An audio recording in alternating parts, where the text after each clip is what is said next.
If you felt emotional or pity to do something others, but if you have not done action, if you have not taken action, then why you felt emotional? Your emotional is doesn't make any sense if you have not taken decision. If you not taken decision, then why you felt emotional? My question is to you. If you felt emotional, do something now.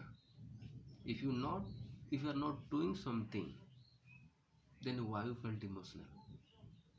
If you felt emotional to do something others, you must do it. Otherwise, your feelings, your emotions doesn't make any sense. ଯଦି ଅନ୍ୟମାନଙ୍କ ପ୍ରତି ଦେଖିକି କିଛି କରିବା ପାଇଁ କିଛି ଦୁଃଖ ଲାଗିଲା, ଦୟା ଆସିଲା, ତା ମାନେ କାର୍ଯ୍ୟରେ ପରିଣତ କର ନା। ଯଦି କାମ କରୁନାହ, କ'ଣ ପାଇଁ ଦୟା ଦେଖାଉଛ? କ'ଣ ପାଇଁ ମନରୁ ଦୁଃଖ କରୁଛ? କ'ଣ ସାହାଯ୍ୟ କରିଥିଲେ ହେଇଥାନ୍ତା ବୋଲି କ'ଣ ପାଇଁ ଭାବୁଅଛ? ଯଦି ଭାବୁଅଛ ତାହେଲେ କର। ଯଦି କରୁନାହ ତାହେଲେ ଫିଲିଂ କରିବାଟା, ଦୁଃଖ କରିବାଟା ମୋତେ ବେକାର ଅଟେ। Feelings without action, it doesn't make any sense.